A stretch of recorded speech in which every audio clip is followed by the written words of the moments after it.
નમસ્તે વિદ્યાર્થી મિત્રો, વિદ્યુત ભાર અને વિદ્યુત ક્ષેત્ર પ્રકરણમાં છેલ્લા એપિસોડની અંદર આપણે વિદ્યુત ભાર શું છે અને કોઈ પણ પ્રકારના તંત્રણ પદાર્થોને વિદ્યુત ભારિત કેવી રીતે કરી શકાય એ અને ત્યારબાદ સમાન પ્રકારના વિદ્યુત ભારો વચ્ચે લાગતા અપાકર્ષી બળ અને અસમાન પ્રકારના વિદ્યુત ભારો વચ્ચે લાગતા આકર્ષી બળોની સમજ કેળવી. મિત્રો, આપણે જાણીએ છીએ તે પ્રમાણે બે સમાન વિદ્યુત ભારો, બંને ધન વિદ્યુત ભાર યા બંને ઋણ વિદ્યુત ભારો એકબીજાથી હું અલગ કરું છું ત્યારે બંને ધન હોય યા તો બંને ઋણ હોય, યાની કે બંને સમાન પ્રકારના વિદ્યુત ભારો, ત્યારે આ બંને વિદ્યુત ભારો વચ્ચે એકબીજાને પોતાની તરફ આકર્ષે એ પ્રકારનું આકર્ષી બળ લાગે છે. અહીં આગળ થશે અપાકર્ષી બળ, સોરી, સમાન પ્રકારના વિદ્યુત ભારો વચ્ચે અપાકર્ષી પ્રકારના બળો, અપાકર્ષી, અને એ જ રીતે અસમાન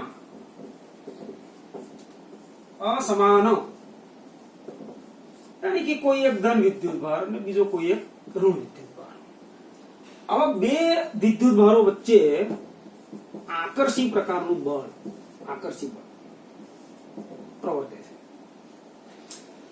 તો અહીંયા આપણે વિદ્યુત ભારો વચ્ચે લગતા અપાકર્ષી અથવા તો આકર્ષી બળો, આ ગુરુત્વાકર્ષી બળની માફક મૂળભૂત બળો છે, પરંતુ આ આકર્ષી કે અપાકર્ષી બળો લાગવા પાછળનું મુખ્ય કારણ માત્ર ને માત્ર કણો અથવા તો પદાર્થ ઉપર રહેલો વિદ્યુત ભાર છે. માટે આકર્ષી કે અપાકર્ષી આ બળોને આપણે કહીશું વિદ્યુત બળ. કયું બળ?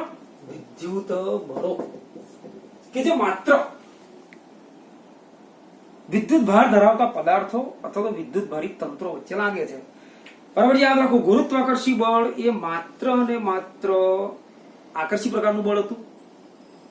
વિશ્વનો જે પદાર્થ દળ ધરાવે છે તે પદાર્થો ગુરુત્વાકર્ષી બળ અનુભવે છે. એ પ્રમાણે વિશ્વમાં જે પદાર્થો વિદ્યુત ભારો ધરાવે છે એવા પ્રકારના પદાર્થો વચ્ચે વિદ્યુત બળો લાગે છે. એ વિદ્યુત બળો આકર્ષી પણ હોઈ શકે, અપાકર્ષી પણ હોઈ શકે. સવાલ હવે એ છે કે વિદ્યુત ભારો વચ્ચે લાગતા આકર્ષી અથવા તો અપાકર્ષી બળોના મૂલ્ય અને દિશા કેવી રીતે નક્કી કરી શકાય? તો વિદ્યુત ભારો દ્વારા પ્રેરાતા બંને પ્રકારના બળો યાની કે અપાકર્ષી અને આકર્ષી બળો, એ બળોની વિસ્તૃત પ્રકારની સમજ આપણને કુલમ્બ નામના વૈજ્ઞાનિકે આપેલી છે. કુલમ્બે વિદ્યુત બળોની વિસ્તૃત ચર્ચા કરી, વિસ્તૃત સમજ આપી, એના મૂલ્યનું, એની દિશાનું વગેરે વગેરે વિશે આપણને માહિતગાર કર્યા. માટે વિદ્યુત બળોને ઘણી વખત કુલંબીય બળો તરીકે પણ ઓળખવામાં આવે છે. કુલંબીય બળો અને વિદ્યુત બળો બંને સમાન બળો. વિદ્યુત ભારો વચ્ચે લાગતા બળોને એ આકર્ષી હોય કે અપાકર્ષી બળો હોય એને વિદ્યુત બળો પણ કહી શકાય, અથવા બીજી ભાષામાં કુલંબીય બળો કહેવાય. તો આપણે આજે એ ખ્યાલ મેળવીશું કે બે વિદ્યુત ભારો વચ્ચે લાગતા વિદ્યુત બળનું મૂલ્ય અને દિશા કુલમ્બના નિયમ પ્રમાણે કેવી રીતે સમજી શકાય. એના માટે જરૂરી છે કુલમ્બનો નિયમ. તો આજનો આપણો મુખ્ય ટોપિક રહેશે વિદ્યુત બળો માટે કુલમ્બનો નિયમ. કુલમ્બનો નિયમ આપણને શું સૂચવે છે? વિદ્યુત ભારો વચ્ચે લાગતા આકર્ષી કે અપાકર્ષી બળોની સમજ. નિયમને વિસ્તૃત સમજતા પહેલા ધારો કે મારી પાસે બે વિદ્યુત ભારો, એક વિદ્યુત ભાર Q1 અને ધારો કે બીજો વિદ્યુત ભાર Q2 છે. સમાન પણ લઈ શકાય, અસમાન પણ લઈ શકાય. જો સમાન પ્રકારના વિદ્યુત ભારો હશે તો બંને વચ્ચે અપાકર્ષી બળ લાગશે, અસમાન હશે તો બંને વચ્ચે આકર્ષી બળો. આપણે તો એ જાણવું છે કે આ બળનું મૂલ્ય કેટલું હોઈ શકે. ધારો કે બંને વિદ્યુત ભારો તેમના કેન્દ્રથી એકબીજાથી હું 8 જેટલા અંતરે અલગ કરું છું. યાની કે આ અંતરે અલગ કરેલા બે વિદ્યુત ભારો મારી પાસે છે Q1 અને Q2. હવે મારે એ જાણવું છે કે આ બે વિદ્યુત ભારો વચ્ચે કેટલું વિદ્યુત બળ લાગે છે. કુલમ્બના જણાવ્યા પ્રમાણે કોઈ પણ બે વિદ્યુત ભારો વચ્ચે લાગતું વિદ્યુત બળ એ બંને વિદ્યુત ભારના ગુણાકારના માનના સમપ્રમાણમાં, બંને વિદ્યુત ભારોના ગુણાકારના માનના સમપ્રમાણમાં, યાની કે Q1 into Q2, અને બંનેની વચ્ચેના અંતરના વર્ગના વ્યસ્ત પ્રમાણમાં. બંનેની વચ્ચે અંતર કેટલું છે? હા, તો બંનેની વચ્ચેના અંતરના વ્યસ્ત પ્રમાણ, યાની કે F is proportional to 1/r². એનો મતલબ એમ થાય કે કોઈ પણ બે વિદ્યુત ભાર Q1 અને Q2 જ્યારે એકબીજાથી r જેટલા અંતરે અલગ પડેલા હોય ત્યારે બંને વચ્ચે પ્રવર્તતું વિદ્યુત બળ F is proportional to Q1 Q2 એનો આપણે માન લઈશું ડિવાઇડેડ બાય r². અને ચલનની નિશાની દૂર કરવા સપ્રમાણતાના અચળાંકને આગળ કુલંબે પ્રસ્થાપિત કર્યો છે તે પ્રમાણે એને લખીશું small k. Small k Q1 Q2 બંનેના ગુણાકારનું માન અપોન r². મિત્રો અહીં આગળ જે k આપણે લખેલો છે એ સપ્રમાણતા માટેનો અચળાંક છે, એને ઘણીવાર આપણે કુલંબનો અચળાંક પણ કહીએ છીએ. સૂત્રની અંદર જે k છે પ્રયોગો બાદ અવલોકન પરથી k નું મૂલ્ય કુલંબ દ્વારા નિશ્ચિત કરેલ છે, અને k નું મૂલ્ય અને એકમ આપણે આ ટેબલ. સૌથી પહેલા આપણે k નો એકમ જોઈ લઈશું. k નો એકમ સપ્રમાણતા યાની કે પ્રમાણ અચળાંક k નો એકમ 11 જગ્યા તે પ્રમાણે k નો એકમ મતલબ સૌથી પહેલા f નો એકમ into r² નો એકમ divided by Q1 into Q2 નો એકમ. તો f નો એકમ થશે ન્યૂટન SI એકમ પદ્ધતિ પ્રમાણે, r² r એ અંતર માટે છે એટલે એનો એકમ થશે મીટર સ્ક્વેર, Q1 અને Q2 ડિવાઇડેડ થશે that is equal to c². યાની કે k નો એકમ થશે ન્યૂટન મીટર સ્ક્વેર c⁻². અને k નું મૂલ્ય છે, k નું મૂલ્ય 9 ગુણાકારમાં 10⁹ હું એકમ લખીશ પાછળ newton metre square c⁻². Newton metre square coulomb. મિત્રો આપણે આ જે SI એકમ પદ્ધતિ પ્રમાણે એકમ મેળવ્યો, તમારે આ એકમનું યાની કે k નું પારિમાણિક સૂત્ર MLT અને Q ના ફોર્મમાં બરાબર એ જાતે હોમવર્ક તરીકે તમારે એની પ્રેક્ટિસ કરવાની છે. ઘણી વખત ટૂંકા પ્રશ્નોની અંદર, વિકલ્પોની અંદર અને બોર્ડની કેટલીક કોમ્પિટિશન એક્ઝામોની અંદર પણ k નું પારિમાણિક સૂત્ર પૂછેલ છે, તો બરાબર યાદ રાખો. એનો એકમ થશે SI એકમ પદ્ધતિ પ્રમાણે ન્યૂટન મીટર સ્ક્વેર ઇન્ટુ કુલમ⁻². એનું મૂલ્ય થશે 9 ગુણાકારમાં 10⁹. પારિમાણિક સૂત્ર આપણે જાતે મેળવવું રહેશે. આગળ વધીએ. અહીં આગળ મિત્રો આપણે જે વાત કરી રહ્યા છે F is equal to k Q1 Q2 ભાગાકારમાં r². k નામનું જે એકમ છે એ k એકમનો બીજો મતલબ છે k is equal to 1/4πε0. તો એક નવો ઘટક, નવો સંકેત આપણે જોઈ રહ્યા છીએ, ε0. દર્શાવેલ જે ε0 છે તેનો મતલબ શૂન્યાવકાશની પરમિટિવિટી ગુજરાતીમાં એને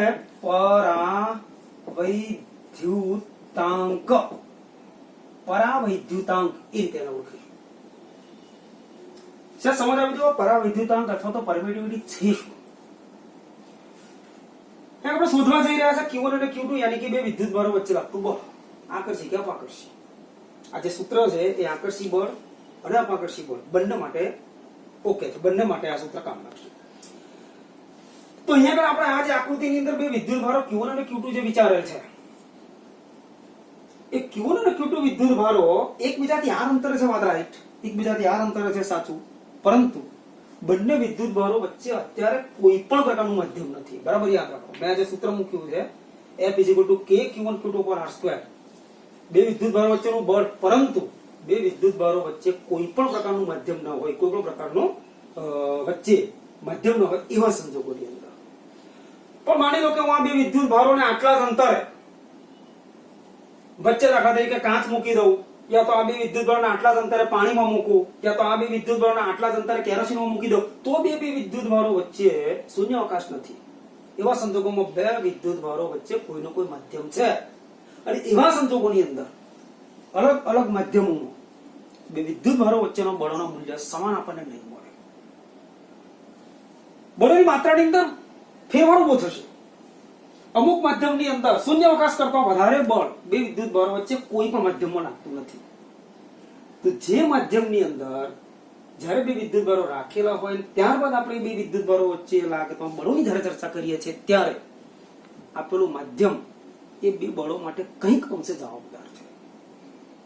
માધ્યમનો જે ગુણધર્મ બે વિદ્યુત ભારો વચ્ચેના બળોની માત્રા માટે જવાબદાર છે, મૂલ્ય માટે જવાબદાર છે, એક રીતે એને આપણે એનો પરાવૈદ્યુતાંક અથવા તેની પરમિટિવિટી કહીશું. તો k = 1/4πε0 એ જ્યારે શૂન્યાવકાશ હોય ત્યારે બે વિદ્યુત ભારો વચ્ચે, પરંતુ માનો કે કોઈ માધ્યમ છે વચ્ચે, એટલે હું આ સૂત્રને આ રીતે લખી શકીશ કે f = k ની જગ્યાએ 1/4πε0 q1 q2 નું માન ભાગાકારમાં r².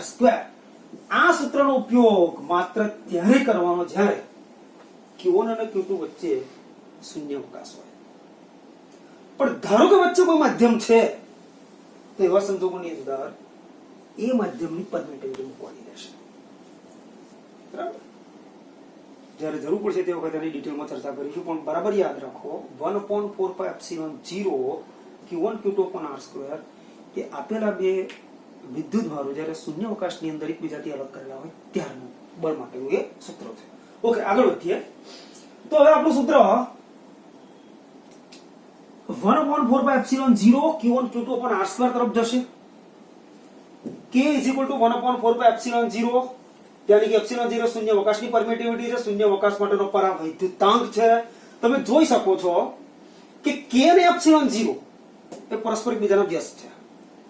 એટલે સ્વાભાવિક રીતે ε0 તો એકમ છે કે એનું જે પારિમાણિક સૂત્ર છે એ એકમ કે પારિમાણિક સૂત્ર k ના સૂત્ર કરતા બિલકુલ વ્યસ્ત હશે.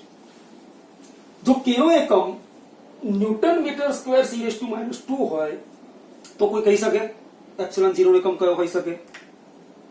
કેવો હશે? k નો બિલકુલ વ્યસ્ત હશે. યાની કે ε0 નો એકમ અને મૂલ્ય આ પ્રમાણે છે. ε0 શૂન્યાવકાશની પરમિટિવિટી. આમ પણ તમે અહીંયા આગળ ε0 ને એકમ મેળવવા માટે સૂત્ર કરતા કરશો તો બાકી વધશે q1 q2 ભાગાકારમાં f × r². q1 q2 यानी कि કુલમ સ્ક્વેર ભાગાકારમાં f આવશે यानी कि ન્યૂટન અને મીટર સ્ક્વેર. यानी कि ε0 નો એકમ આપણે આ રીતે લખી શકીશું c² ન્યૂટન (−1 મીટર (−2). તમે જોઈ શકો છો કે આ એકમ એ k ના એકમ કરતા બિલકુલ વ્યસ્ત પ્રમાણમાં મળે. તો બીજું તમારું કામ શૂન્યાવકાશના પરાવૈદ્યુતાંક यानी कि પરમિટિવિટી માટેનું પારિમાણિક સૂત્ર જાતે મેળવવાનું. તો બે પારિમાણિક સૂત્રો જાતે મેળવવાના છે. k નો બીજા નંબરનો ε0. ε0 ની કિંમત પણ આપણે જાતે નક્કી કરી શકીએ. k = 1/4πε0. 4 પાઈ ની કિંમત ખબર છે, ε0 ની કિંમત જો મેળવી હોય તો k ની કિંમત હોય છે. k ની કિંમત આપણે જાણીએ છીએ 9 × 10⁹ newton metre square coulomb square. આ બધી કિંમત આ સૂત્રમાં મૂકવામાં આવે તો ε0 ની કિંમત यानी कि શૂન્યાવકાશની પરમિટિવિટીની કિંમત 8.854 × 10⁻12 કુલમ સ્ક્વેર ન્યૂટન (−1 મીટર (−2). આટલી કિંમત આપણને પ્રાપ્ત થાય. મિત્રો અહીં આગળ હવે આ બધી બાબતોને હું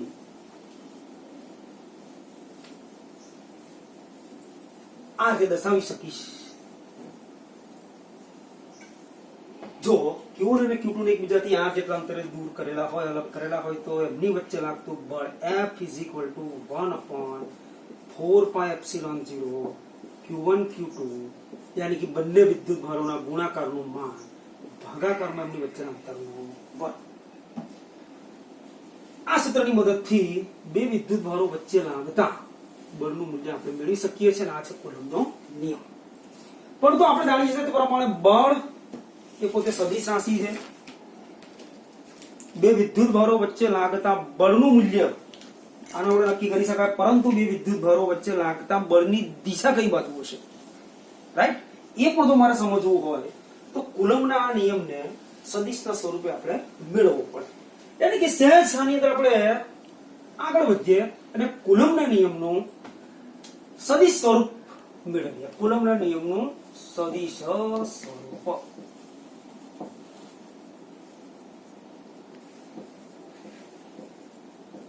સદિશ यानी कि दिशा सहित. ધારો કે યામ સમતલની અંદર આપણી પાસે બે વિદ્યુત ભાર Q1 કે જે ઉગમ બિંદુથી R1 સ્થાન સદિશ છે,